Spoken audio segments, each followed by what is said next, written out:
Hello students, so I'm here to discuss with you chapter 5th Mendelian disorder. तो देखिए topic है आपका Mendelian disorder. आपको मैंने पहले ही बताया था दो टाइप के डिसऑर्डर हैं, एक मेंडेलियन और एक क्रोमोसोमल। क्रोमोसोमल डिसऑर्डर में आपको ऑलरेडी पढ़ा चुकी हूँ। क्रोमोसोमल डिसऑर्डर बताया था क्रोमोसोम के गेन और लॉस की वजह से है। अब मेंडेलियन डिसऑर्डर क्या है? नाम आ रहा है इसमें मेंडल, तो जब मेंडल का नाम आ रहा है तो मेंडल ने वर्क किस पे किया था? जीन्स के ऊपर, बिल्कुल क्रोमोसोम के ऊपर जो जीन थे उस पे मेंडल ने वर्क किया। इसका मतलब ये डिसऑर्डर कहीं ना कहीं जीन से रिलेटेड है। तो जीन इसीलिए लिखा है, देखो these disorders are determined by mutation in a single gene. किसी जीन में कोई प्रॉब्लम आ गई है, कोई म्यूटेशन आ गई है, कोई चेंज आ गया है, तो अगर जीन के डिफेक्ट से जो जीन में कोई म्यूटेशन की वजह से या जीन में कोई वेरिएशन आने से जो डिसऑर्डर हो उन्हें मेंडेलियन डिसऑर्डर कहते हैं। और अगर डिसऑर्डर क्रोमोसोम के कम या ज़्यादा होने की जगह से हो तो क्रोमोसोमल। इसकी डेफिनेशन बहुत बार आती है और बच्चों को करेक्ट डेफिनेशन नहीं आती है, so please try to learn it. So Mendelian disorder मैंने आपको क्या बताया? The disorder which are determined by mutation in a single gene. तो एक जीन की वजह से अरे कुछ डिसऑर्डर्स के नाम आपको बताए हैं, जैसे haemophilia, cystic fibrosis, sickle cell anaemia, colour blindness, phenylketonuria, thalassaemia. क्या बताया मैंने आपको? Haemophilia, cystic fibrosis, sickle cell anaemia, colour blindness, phenylketonuria and thalassaemia. Even ये सारे डिसऑर्डर्स हमें पढ़ने भी हैं। अच्छा, अब ये डिसऑर्डर डोमिनेंट और रिसेसिव कैसे भी हो सकते हैं, क्योंकि जब हमने जीन की बात कर दी तो आपको बता रखा है जीन की दो फॉर्म्स, एक डोमिनेंट और एक रिसेसिव। तो डिसऑर्डर डोमिनेंट या रिसेसिव कैसे भी हो सकते हैं और सेक्स लिंक्ड और ऑटोसोमल कैसे भी हो सकते हैं। सेक्स लिंक्ड यानी कि जीन का जो जीन डिफेक्टेड हुआ है वो जीन या तो एक्स क्रोमोसोम पे हो या वाई पे हो तो वो सेक्स लिंक कहलाएगी, और इस एक्स या वाई के अलावा बाकी 22 क्रोमोसोम पे कहीं वो जीन लोकेटेड था तो वो ऑटोसोमल डिसऑर्डर कहलाएंगे। पेडिग्री से भी हम इनकी स्टडी को कर सकते हैं। तो क्या क्या मैंने आपको बताया? मैंने कहा मेंडेलियन डिसऑर्डर वो हैं जो जीन के डिफेक्ट से के कारण होते हैं, और इन डिसऑर्डर्स को हम पेडिग्री से पढ़ सकते हैं। ये मेंडेलियन के लॉज के हिसाब से चलते हैं, और अगर जो जीन है जिसकी वजह से बीमारी हुई है वो जीन एक्स या वाई क्रोमोसोम पे लोकेटेड है तो it is sex link disorder, और अगर वो जीन लोकेटेड है बाकी के 22 क्रोमोसोम्स पे तो इट इज़ ऑटोसोमल डिसऑर्डर। तो ये मैंने आपको पढ़ाया मेंडेलियन डिसऑर्डर के बारे में। चलिए, अब मेंडेलियन डिसऑर्डर में हमें 5 डिसऑर्डर पढ़ने हैं। One is haemophilia, one is sickle cell anaemia, colour blindness, phenylketonuria and thalassaemia. So let us begin with the haemophilia. चलिए हीमोफीलिया देखते हैं क्या कह रहा है हीमोफीलिया। तो देखिए हीमोफीलिया के बारे में जैसा कि आप देख सकते हैं, इसे कहा इट इज़ ब्लीडर्स डिसीज़। इसको हमने नाम दिया ब्लीडर्स डिसीज़। ब्लीडर क्या होता है? ब्लीडर का मतलब हो गया जहाँ पर ब्लड लॉस होता रहे, यानी कि ब्लड का फ्लो ही ना रुके, खून कंटिन्यूसली निकलता रहे, उसी को हम ब्लीडिंग कहेंगे, ब्लीडर्स कहेंगे। So haemophilia is called bleeders disease. इसका मतलब हीमोफीलिया एक ऐसा डिसऑर्डर है जिसमें ब्लड लॉस हो रहा है, मतलब एक कट लगते ही बहुत ज़्यादा ब्लड निकल रहा है, और इतना ब्लड लॉस इवन हो जाता है कि एक पर्सन की उसकी वजह से डेथ तक भी हो सकती है। अब कैसा है, इसके सारे फीचर्स के बारे में जानते हैं। सबसे इम्पॉर्टेंट बात, it is a sex linked recessive disease. अब सेक्स लिंक्ड है, इन वर्ड का मतलब बहुत अच्छे से आपको समझना है। देखिए कहा है यहाँ सेक्स लिंक्ड। सेक्स लिंक्ड क्यों कहा? क्योंकि देखो सेक्स क्रोमोसोम 2 होते हैं, एक होता है एक्स और एक होता है वाई।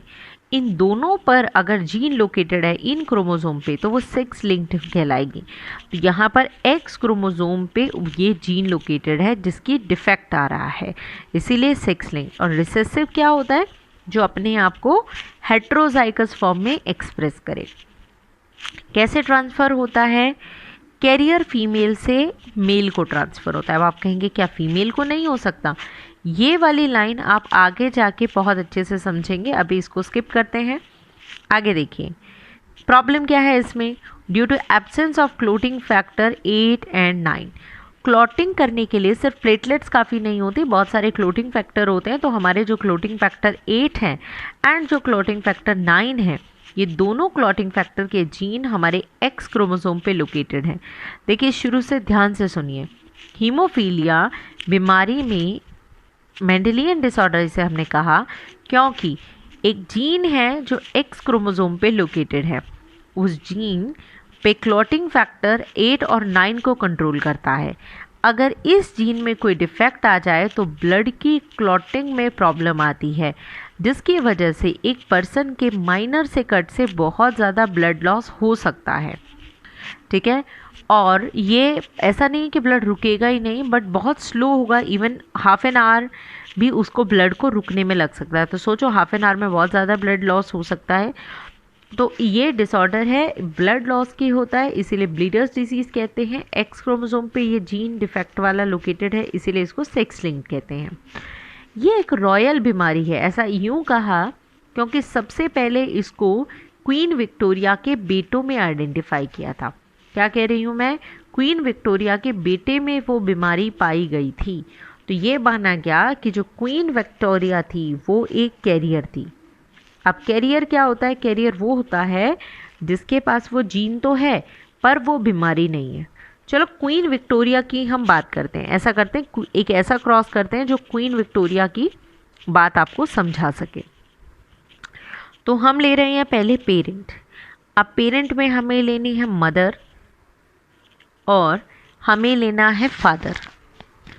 अब ध्यान से समझना, आप बहुत सारे सोच रहे होंगे कि सन को है तो क्वीन विक्टोरिया को ही क्यों दोष दिया, हो सकता है फादर को, ऐसा क्यों कहा हमने, वो सारी बात करते हैं। हमने कहा पेरेंट है, मदर है और फादर है। इनके एलील्स क्या होंगे आपके? मदर है तो ऑब्वियसली बात है एक्स एक्स एंड फादर है तो एक्स वाई। अब इनके गैमेट बन जाएंगे, ऑब्वियसली बात है। गैमेट बनेगा तो ये एक्स अलग हो जाएगा, दूसरा एक्स अलग हो जाएगा, सेम वे एक एक्स अलग हो जाएगा और दूसरा वाई अलग हो जाएगा, राइट। अब इनकी जो भी प्रोजेनी आएगी या ऑफस्प्रिंग आएगी, जो अगली जनरेशन आएगी, देखिए x x x x, right. दूसरा करते हैं, ये एक्स को करते हैं हम वाई के साथ एक्स वाई, फिर करते हैं हम इस x को इस y के साथ, दैट इज एक्स वाई, इस x को इस x के साथ, दैट इज एक्स एक्स। ठीक है, ये गर्ल है, गर्ल, ये क्या है? बॉय, y है तो बॉय, ये again boy and this is again a girl. हमने कहा, मान लीजिए मदर हम कह रहे हैं क्वीन विक्टोरिया है, हम कह रहे हैं बेटे को बीमारी है। हमने बेटी को बीमारी नहीं कहा, हमने कहा बेटे को बीमारी है।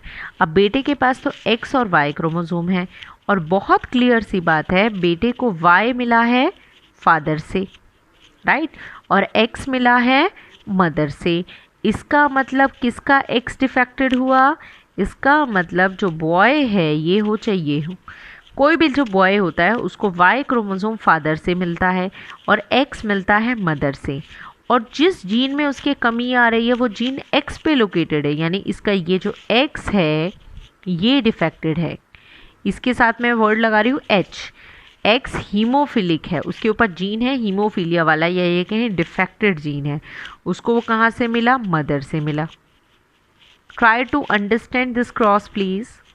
देखिए, आपने कहा क्वीन विक्टोरिया के बेटों को बीमारी थी, तो मैंने ये क्रॉस बनाया, ठीक है, उसमें किसी एक बेटे को बीमारी कर दी। अब बेटे को बीमारी है तो बेटे के chromosome X Y, Y obviously बात है फादर से मिला है और एक्स मिला है मदर से। जीन जो ये लोकेटेड है डिफेक्ट वाला वो एक्स पे है और एक्स किससे मिला है? मदर से, यानी कि मदर का जो एक्स है वही डिफेक्टेड है। तो जो मदर के इसका मतलब मदर के ऐसे हैं। अब इनकी बेटियों को कोई बीमारी नहीं है, इसका मतलब, और मैं आपको बताऊं, क्या क्वीन विक्टोरिया, आप कहोगे हो सकता है क्वीन विक्टोरिया को बीमारी हो, नहीं, क्वीन विक्टोरिया का कट लगता था, आराम से खून रुक जाता था। इसका मतलब क्वीन विक्टोरिया का खुद को बीमारी नहीं थी, यानी उसके 2 एक्स में से एक एक्स का जीन ही डिफेक्टेड था, दूसरे एक्स का जीन नॉर्मल था। जब ऐसी कंडीशन है, इस कंडीशन में नॉर्मल दिखाई दे रहा है एक पर्सन, क्योंकि ये रिसेसिव हो गई। होप आपको ये लाइन समझ आ रही हो। अब sex linked recessive disease, sex linked है क्योंकि एक्स क्रोमोसोम पे जीन लिंक्ड है, और रिसेसिव क्यों है? तो क्योंकि देखो इस जगह पर वो एक्सप्रेस नहीं हुई। अब बॉय है, बॉय में तो खाली एक ही एच होता है, एक ही एक्स होता है, एक एक्स पे डिफेक्ट आ गया तो एक्सप्रेस हो जाएगी। ठीक है, अब इस क्रॉस को ढंग से कर लेते हैं। यानी ये मदर थी। अब ये मदर कैसी हमने दिखा दी? कैरियर। अगर एक मदर कैरियर है यानी उसके उसके एक एक्स क्रोमोसोम पे हीमोफीलिया का जीन है, फादर नॉर्मल है यानी एक्स वाई हेल्दी है। अब इनके गैमेट बने तो इनके क्रॉस से क्या है? X x. ये गर्ल जो है वो नॉर्मल है, नॉर्मल गर्ल है। अगर ये वाला एक्स जाता है वाई के साथ तो बॉय नॉर्मल होगा। बिल्कुल क्वीन विक्टोरिया के सारे बेटों को ये बीमारी नहीं थी, कुछ बेटों को थी। बॉय एक्स एच वाई, ये कैसा है? हीमोफिलिक या डिफेक्टेड हम कहें, इसको डिसीज़ है। और गर्ल, इसके पास भी एक एक्स आएगा यहाँ से, एक ही।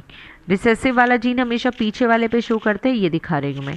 तो ये गर्ल कैरियर है, इस गर्ल को बीमारी नहीं हुई है, इसका एक ही जीन डिफेक्टेड है, इसीलिए ये अपनी मदर की तरह एक्ट करेगी, ये कैरियर बन के रहेगी। सो this is the case of queen Victoria. Hope यहाँ तक आपको समझ आया हो। सो हीमोफीलिया एक ऐसी बीमारी है जिसमें क्लॉटिंग फैक्टर 8 और 9 की कमी होती है, और ये दोनों फैक्टर्स को बनाने वाला जीन एक्स क्रोमोसोम पे लोकेटेड है, और ये जीन अपने आप को हेट्रोजाइगस फॉर्म में एक्सप्रेस नहीं कर पाता, इसीलिए इसको रिसेसिव बीमारी कहा। तो ये कैरियर फीमेल, अगर एक मदर है वो कैरियर है तो पक्का उसके बेटों में, मतलब उसके बेटों में बीमारी जा सकती है। तो it gives from, so it goes from carrier female to male. और ये मैंने आपको क्वीन विक्टोरिया का केस दिखाया। अब एक पेपर में क्वेश्चन बड़ा आता है और आपको एनसीईआरटी की लाइन में दिखाया है कि हीमोफिलिक फीमेल, यानी किसी फीमेल को हीमोफीलिया हो, हीमोफिलिक फीमेल, इसका केस रेयर क्यों है? Why being a haemophilic female is rare, extremely rare क्यों है? अब खुद सोच के देखना है आपको। हम पेरेंट लेंगे, मदर एंड फादर हर किसी की तरह क्रॉस करेंगे। अब इनके एलील्स लेंगे, ऑब्वियस सी बात है एक्स एक्स और एक्स वाई। अब जो भी प्रोजेनी आएगी, आपको कहा हीमोफिलिक फीमेल, हम पहले ही बना लेते हैं। एक फीमेल को हीमोफीलिया कब हो सकता है? अगर एक पे हीमोफीलिया है तो इसको कैरियर बोलते हैं, यानी कि दोनों पे होना ज़रूरी है। अगर दोनों पे होगा तो ही तो हम इसे हीमोफिलिक कहेंगे, वरना तो नहीं कहेंगे, राइट। सो ऐसा होने के लिए यानी इसका भी एक एक्स डिफेक्टेड होना चाहिए और उसका भी एक्स डिफेक्टेड होना चाहिए, यानी कम से कम एक एक्स डिफेक्टेड होना ही चाहिए, यहाँ भी डिफेक्टेड होना चाहिए। तभी तो ऐसा होगा कि इसके जो गैमेट बनेंगे X X H X H Y, ये वाला अगर आता है और यहाँ से ये वाला आता है तो आप देखेंगे कंडीशन बन गई एक्स एच। यहाँ दोनों एक्स इफेक्टेड हो गए और एक्स एक्स यानी गर्ल, तो ये हो गई हीमोफिलिक गर्ल। यानी एक गर्ल को हीमोफीलिया कब हो सकता है? तब हो सकता है जब उसकी मदर कम से कम एक कैरियर हो, दोनों पे नहीं तो एक पे और एक पे, मतलब carrier. Mother should be carrier and father कैसे होना चाहिए? हीमोफिलिक, फादर को होना चाहिए हीमोफीलिया। अगर ऐसा पॉसिबल हो, अगर एक कैरियर मदर हो, उसकी शादी एक हीमोफिलिक फादर से हो, तब उनकी किसी गर्ल के चांस है। क्या 100% है? नहीं, हो सकता है ये वाला एक्स आए और इस वाले एक्स के साथ मिले, तो यहाँ पर कंडीशन बन जाएगी एक्स एक्स एच, यानी कि कैरियर, कैरियर गर्ल। अगर ये वाला एक्स इस वाले वाई के साथ मिलता है then the condition would be X Y, यानी नॉर्मल बॉय, नॉर्मल बॉय। अगर ये वाला इस वाले के साथ फ्यूज़ करता है, that XHY, then it is haemophilic boy. ये हो जाएगा हीमोफिलिक बॉय। तो क्या समझे आप इस क्रॉस से?